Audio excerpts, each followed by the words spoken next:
What is going on, people? This is JONETH PIPTNE, and welcome back to another podcast. And once again, we are having that discussion about the Chicago Bears. And this time, initially, it's going to be about Justin Fields. And will he be the starting quarterback for our Chicago Bears going into week one? And of course, so far, since OTAs has started, Justin Fields looks exceptional. He looks more than exceptional. I don't even know if there's a word to fully describe how well he's been playing in practice and in the OTA.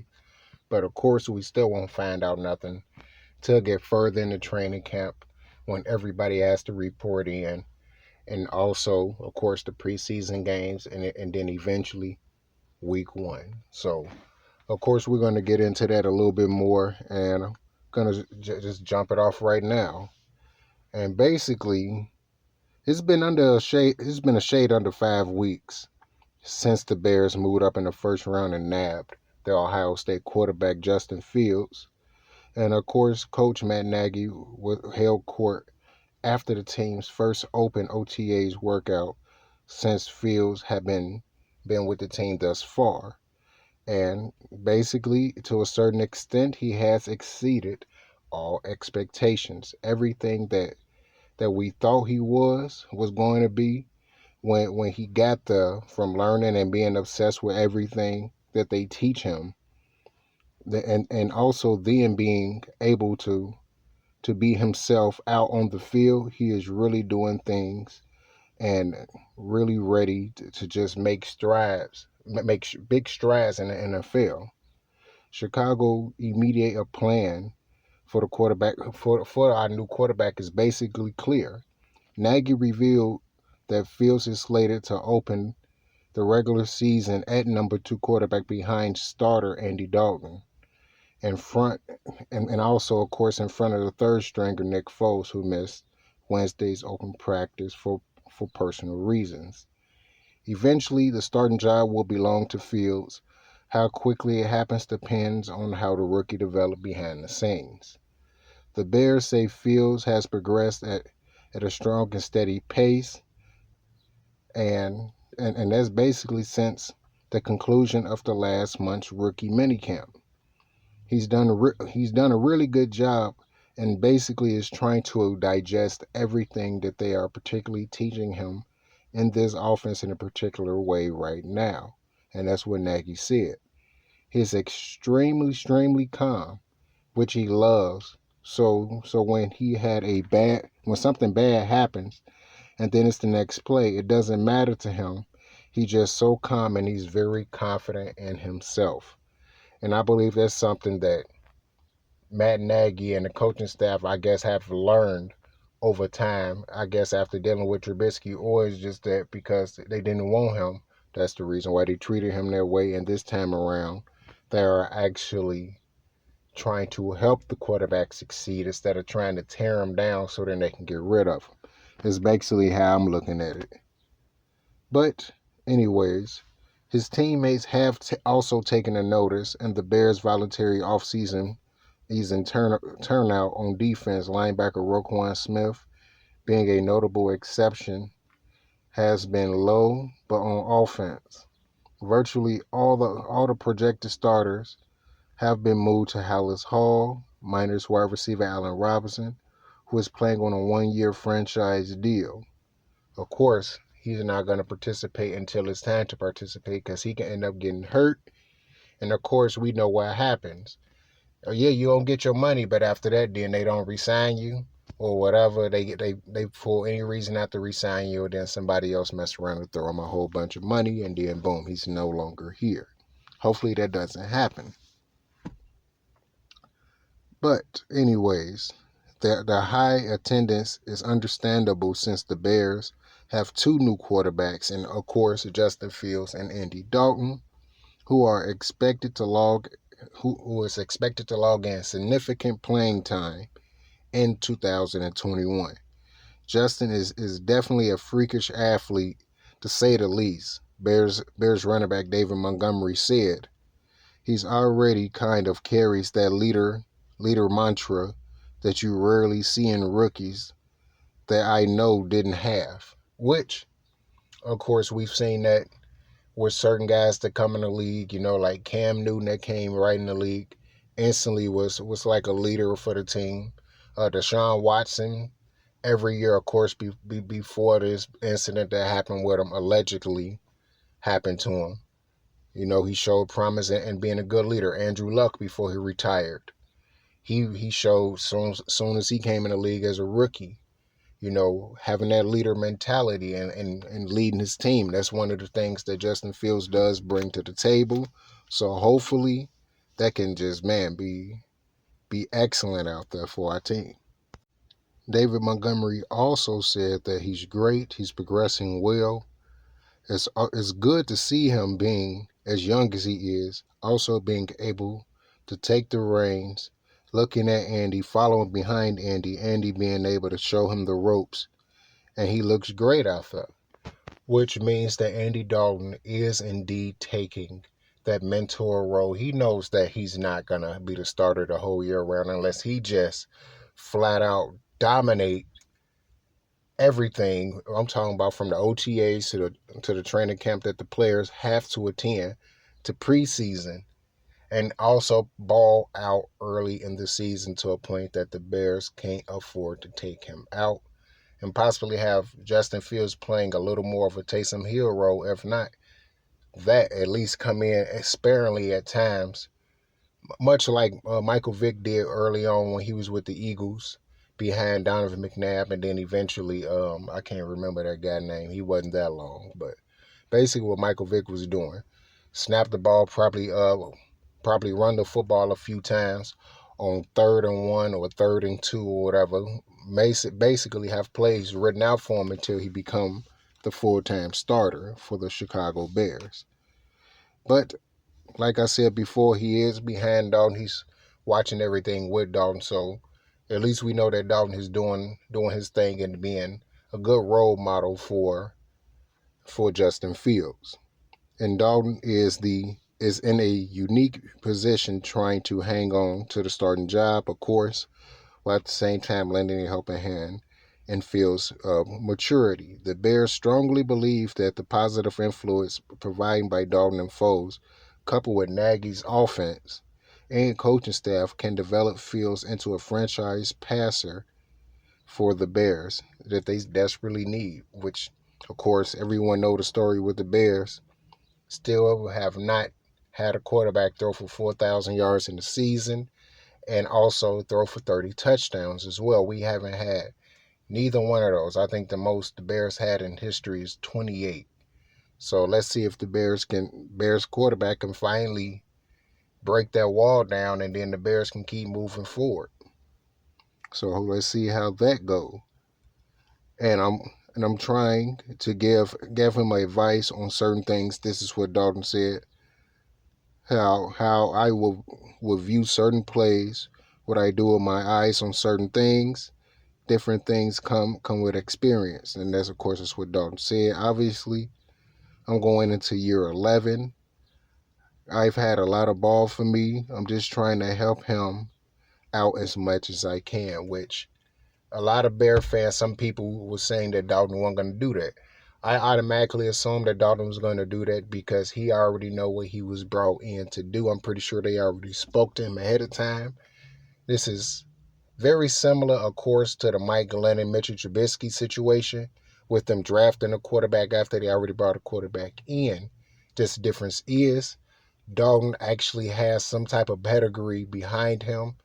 He had proven himself as a starter early in his career. Of course, he didn't have the playoff success, but he did prove himself early in his career, getting the Bengals to the playoffs 4 consecutive seasons. Just after that, he couldn't stay healthy. AJ Green couldn't stay healthy, and then when they both was healthy on the field, it was like they was missing that chemistry that they once had early in their careers, and then defense falling apart, offense falling apart. They just couldn't keep it together. And also, it's like his progression suffered for it, and it was like he took a step back, and that's why now, of course, he was with the Cowboys last year and now with the Bears, of course, this year. But But the ultimate responsibility of turning foes into elite NFL passer, though, falls on Fields himself, which I've discussed that previously. I believe he's going to throw plenty of interceptions early because he's used to fitting the ball in tight windows like he did in college. Also throwing the deep downfield, but those NFL players are a step or two faster than most of those college players, so they will be able to either knock that ball away barely or end up coming with an interception on a few of those throws. Now, of course, on the positive side of it, because he is so good at fitting the ball in and throwing the deep downfield, it will still be at those times where he just put it right on the money, and no matter what, there won't be nothing that the defender will be able to do, and probably overplay the ball carrier or the receiver that he's throwing the ball to, and then boom, they run in for big yards downfield or simply a touchdown.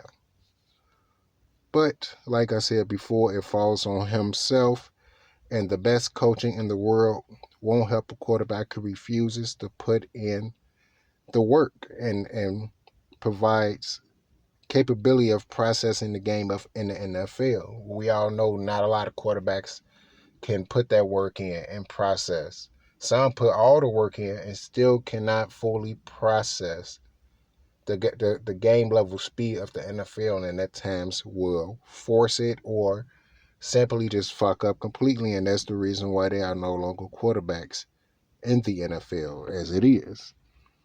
But with Fields, with the necessary physical traits, they do appear present in abundance.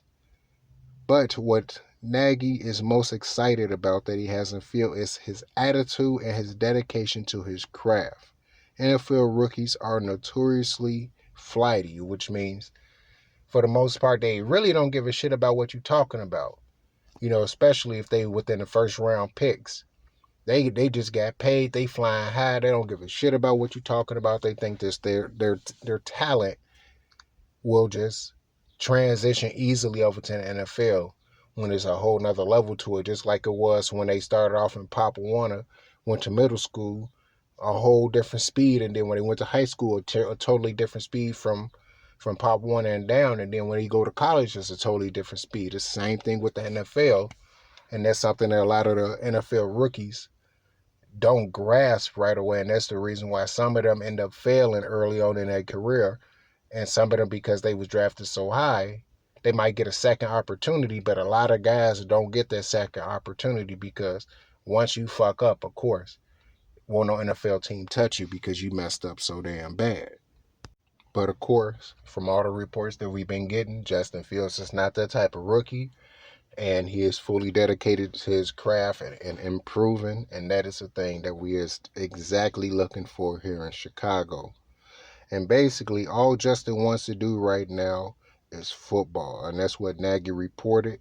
That's all he cares about. He just wants to be the best quarterback that he can possibly be. He wants to be able he wants the Chicago Bears coaches to be able to teach him everything that they can teach him.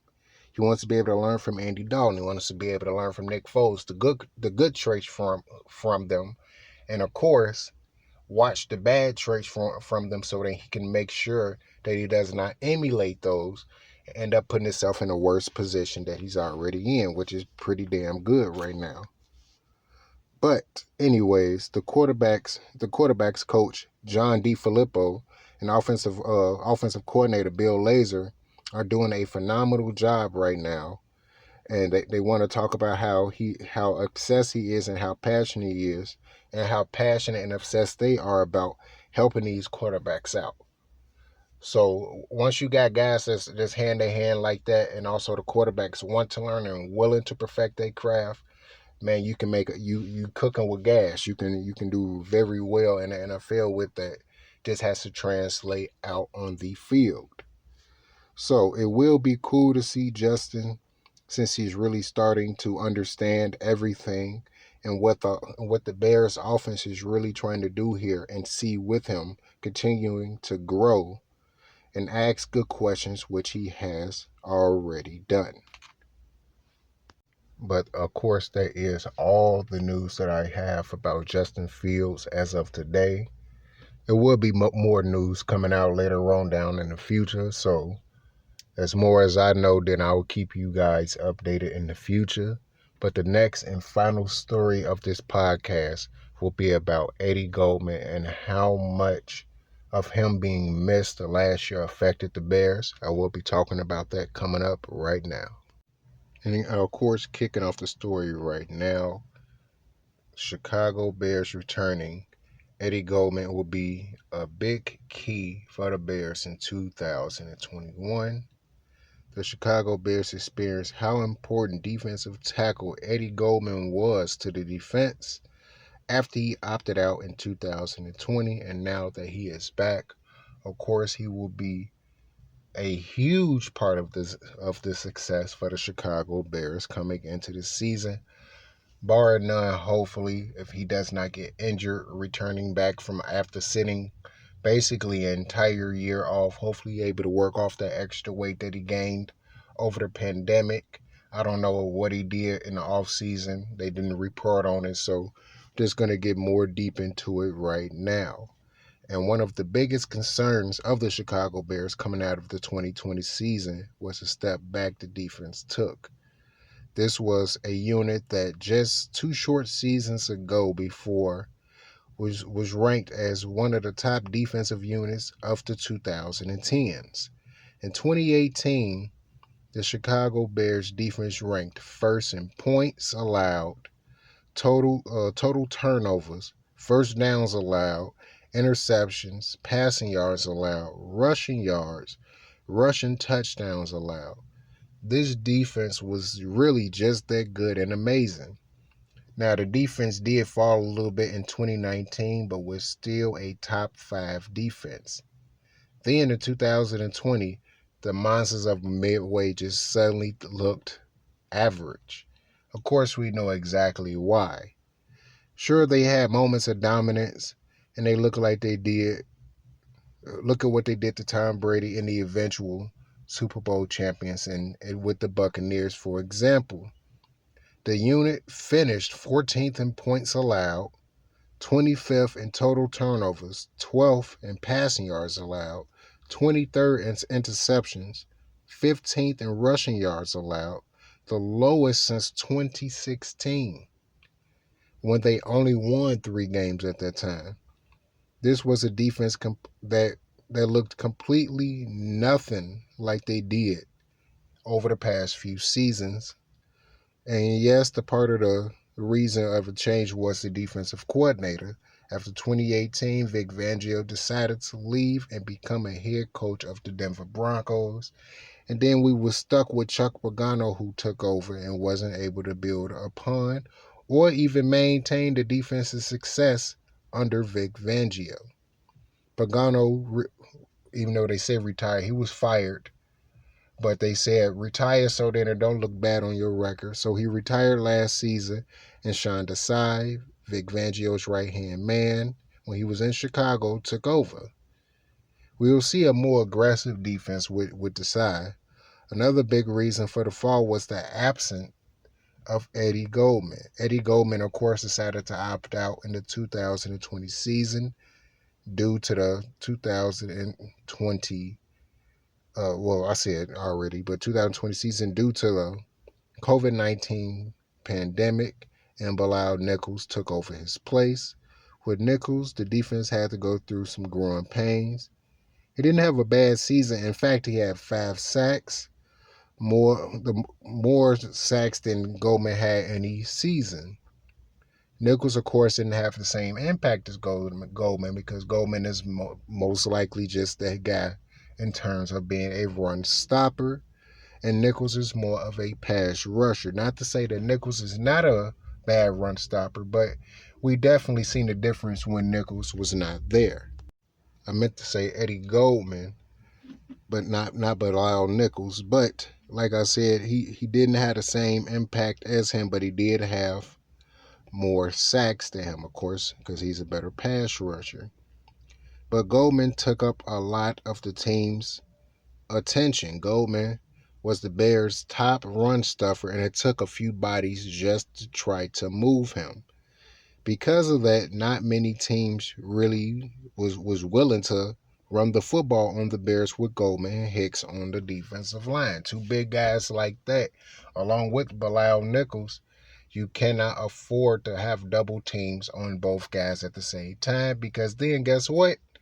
You leave at that time, it was Khalil Mack or Leonard Floyd being left one-on-one, which was not pretty good for any team, and that's why what allowed Khalil Mack to have so many explosive games, because Eddie Goldman was there along with Akeem Hicks, Leonard Floyd, and also Bilal Nichols as well. So with him coming back can definitely make a big difference with our Chicago Bears.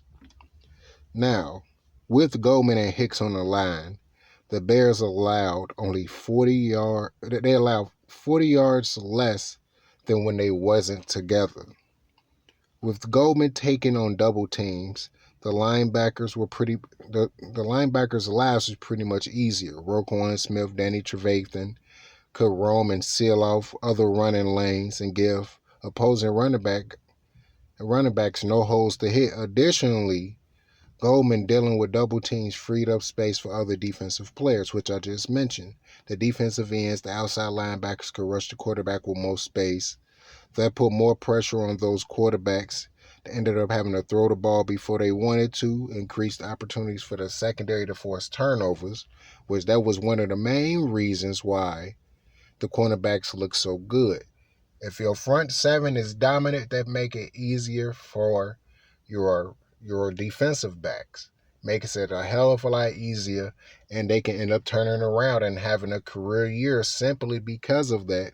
Of course, their cover skills got to be good as well. But if your front seven is dominant like that, it makes it way easier for your cornerbacks. We seen it last year in the Super Bowl between the Buccaneers and the Chiefs. That defensive line and that front seven was so dominant to a point that it made it way easier for the corners. They knew what to look for. They knew it was going to be a pass, because guess what? They couldn't run the ball, and it made it that much more difficult to be able to pass the ball, because now they know what's coming.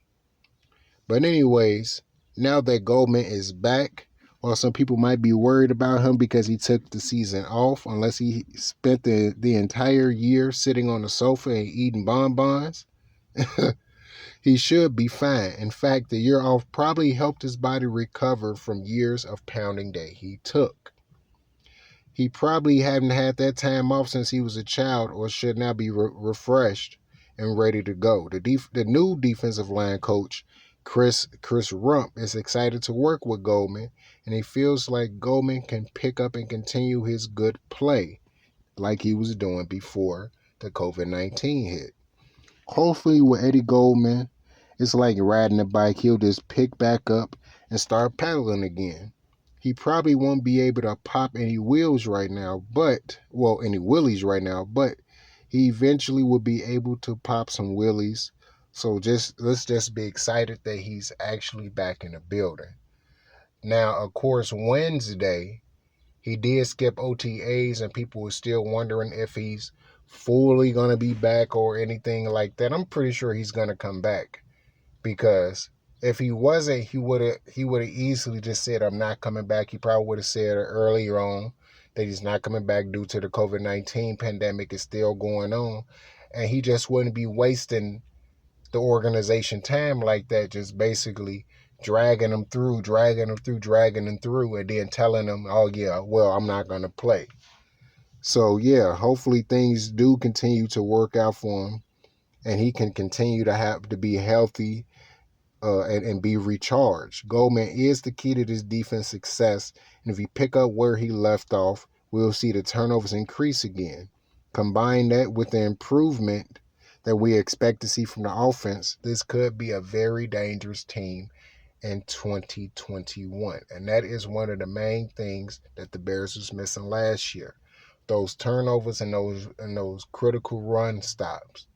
Too many teams was able to do that to the Chicago Bears due to having a smaller interior lineman like Bilal Nichols, and at that time, before Roy Robertson Harris got hurt, him being there and as well. Yeah, those are still some pretty big dudes. Roy Robinson Harris, 6'7", 300 pounds, but he's not Eddie Goldman.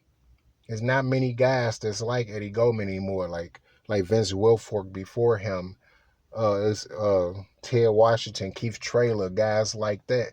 That you need 2, 3 guys just to move, and if you think you're just gonna have one or two guys on him, he's gonna bust through and he's gonna make a play in the backfield. That's what Eddie Goldman. That's the level I believe that Eddie Goldman is on this season. But that is going to be enough for the podcast today, guys. I will be back with more Chicago Bears talk. And just continue to tune in and like and subscribe to the channel. And all right, people, peace out and go Chicago Bears.